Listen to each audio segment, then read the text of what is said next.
As duas aí. As duas qual? Olá, sejam bem-vindos ao programa Sutil, trazendo informações aí para vocês de Imperatriz do Maranhão, do Brasil e do mundo. São sobre todas as áreas e os nossos entrevistados. Nós temos o privilégio de contactar com pessoas que têm como trazer grandes informações. E o nosso entrevistado de hoje é o professor Negreiros, que vai falar sobre meio ambiente. Seja bem-vindo ao programa Sutil, professor. Agradeço. A gente vai procurar passar nossa interpretação das leituras que a gente tem feito por todo esse tempo em relação ao meio em que nos encontramos, que num contexto mais amplo a gente termina colocando como sendo o meio ambiente em que nos encontramos. E esse meio ambiente, a gente estende a ideia para a questão ambiental, também é parte de onde nós nos encontramos. Em relação a essa questão ambiental, quais são os principais problemas enfrentados, tanto no Maranhão, Nordeste, quanto no Brasil, em todos os estados brasileiros? Eu colocaria de forma mais ampla ainda, em toda a cobertura do planeta terreno. A causa principal se encontra no homem. No homem busca da satisfação inicialmente da alimentação, se satisfazer alimenticiamente, e nesse processo satisfazer outras necessidades que ele foi criando, e hoje está numa dimensão tão ampla que essa cobertura terrena não suporta mais a exploração que nós a fazemos sobre ela, no sentido de satisfazer mais e mais as necessidades que nós já criamos e que continuamos a criar.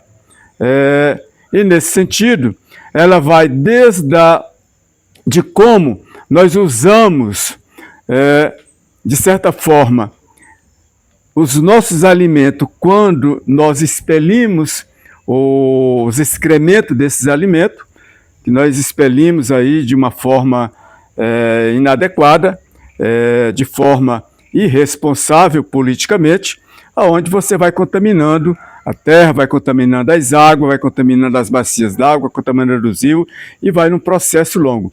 Como também nós temos numa outra ponta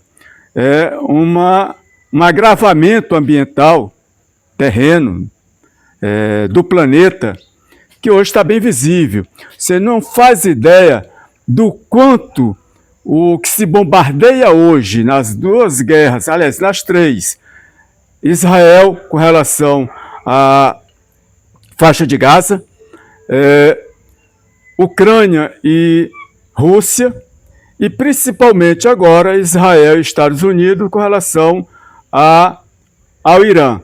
Você não faz ideia da contaminação, do agravamento, do que nós estamos provocando no sentido de, principalmente, a alteração ao clima com relação a esses bombardeios, o resultado químico desses bombardeios que estão acontecendo nestas guerras que a gente citou em relação ali ao Oriente Médio. Então, parte desde a nossa casa ao evento máximo praticado pelo Estado contra outro Estado, utilizando mecanismos que isso só agrava, inclusive, de certa forma, e que isso ainda está em processo de estudo, até o processo de agilamento da giração do planeta Terra.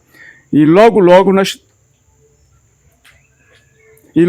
nós teremos, de certa forma, um planeta que, para vivermos nele a partir de 2100, será muito difícil. Agora, esse segundo caso, que é a questão das guerras, uma alternativa seria que a paz reinasse no mundo.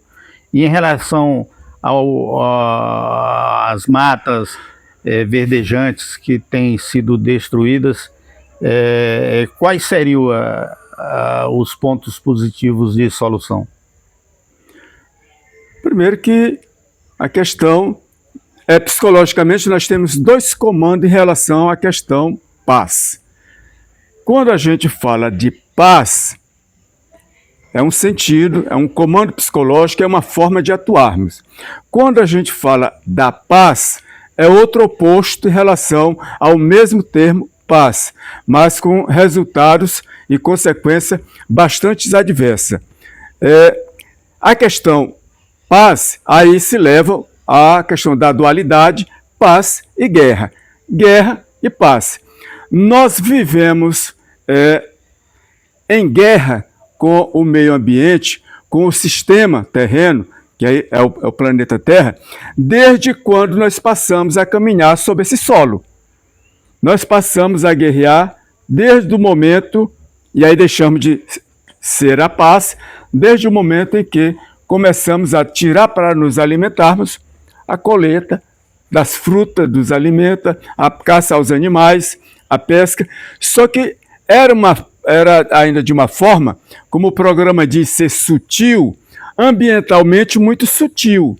Não provocava as consequências que hoje a gente percebe e que estamos sentindo. A partir da Revolução Industrial, que passamos a materializar os nossos bens, os nossos recursos, e para isso, a questão do consumo, dessa materialização, nós aceleramos a agressão ao planeta, aceleramos a agressão ao meio ambiente, a agressão ao meio em que a gente se encontra, a partir da nossa residência, da nossa casa, e aí vai se expandindo tudo isso. Hoje, esse meio, e aí o meio ambiente já se apresenta a nós de uma forma insuportável e as ações não são mais sutis em relação ao que a gente faz neste meio ambiente. Elas já são no sentido da expulsão, de nos expulsar deste meio. E essa ocorrência, ela não demora a se concretizar de forma coletiva, impactante, no sentido de até nos provocarmos uma sexta extinção. Eu acredito que da forma que estamos atuando nesse planeta Terra, nesse planeta terreno, nós chegaremos ainda, de uma certa forma, ao final deste século, com pelo menos 1/3 da população sobrevivendo de forma drástica. A partir de 2100, possivelmente se encaminha para a extinção total, principalmente do ser humano. Agora, é um problema gerado pelo próprio ser humano e que agora está quase sem jeito. Sempre foi, como eu tenho colocado, e a forma como eu percebo, como eu concluo das minhas pesquisas, das minhas observações, das leituras que a gente faz de cenário, né, das análises de conjuntura que a gente sempre procurou fazer durante toda a existência da gente, no sentido de que o homem sempre provocou isto. Eu posso até dizer o seguinte: desde quando ele saiu da caverna, ou desde quando ele desceu das árvores, que ele começou a provocar essa situação. Aí como a gente coloca, conforme o título aqui do programa, de forma sutil.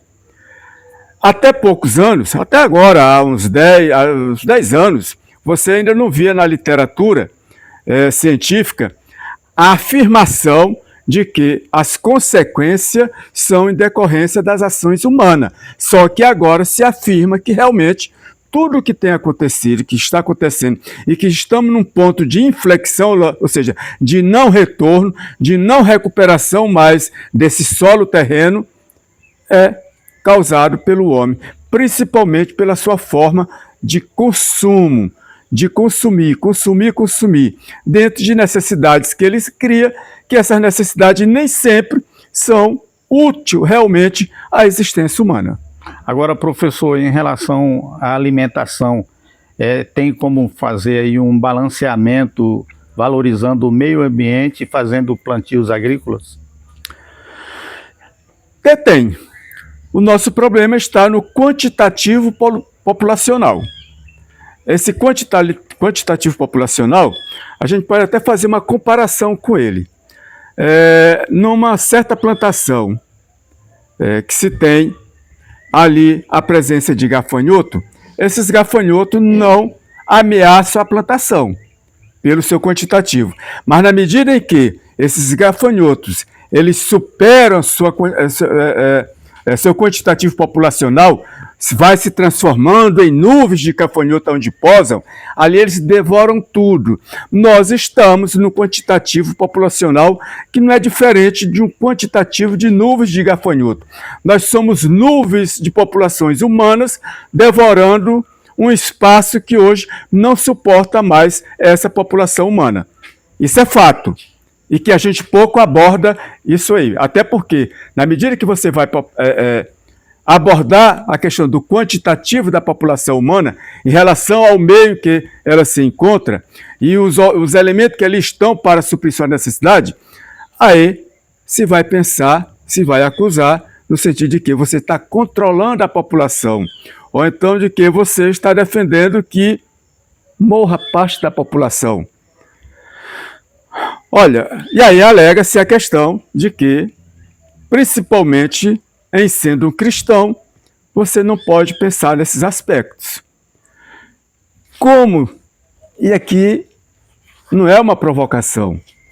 E também não é a maluquice, não é algo que você possa interpretar além da irracionalidade. É da racionalidade mesmo. Eu não sou cristão. Por não ser cristão, não me dói na consciência essa questão de que a gente, de certa forma, percebe que a natureza se beneficia, por exemplo, com a morte dentro de uma situação como a pandemia do Covid-19. Também, de certa forma, a natureza vai se beneficiar com o quantitativo de pessoas que morrem nas guerras. Só que, infelizmente, hoje ninguém está morrendo nas guerras. Olha o que eu disse. Infelizmente. Bom, eu digo isso no sentido da natureza.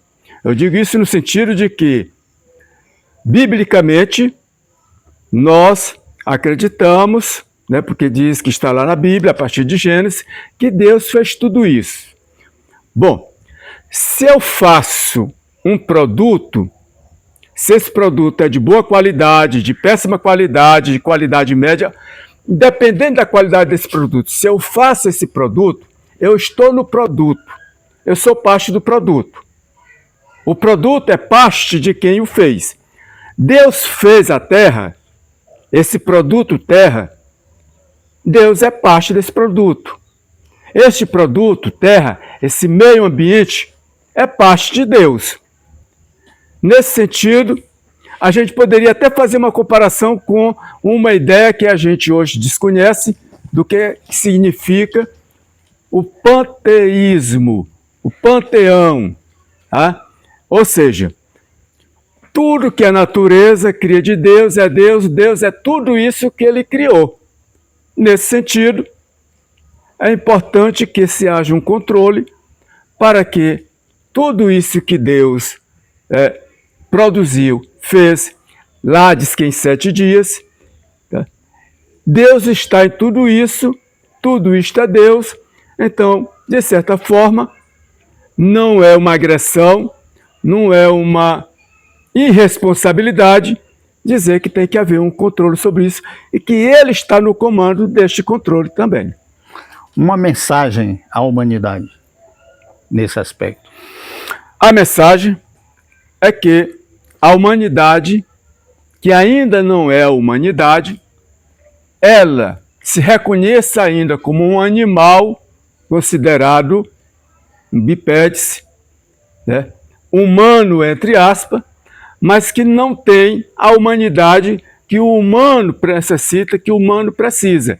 E, nesse sentido, devemos lembrar da nossa trajetória, desde os campos, de quando a gente desceu da árvore ou saiu da caverna, e começamos a perambular, disputando espaço neste meio com outros animais, e que nessa evolução nós nos consideramos humanos, mas que ainda não somos, na essência, humanizados. Então precisamos de humanização para que realmente a gente se torne um ser humano. Considerações finais.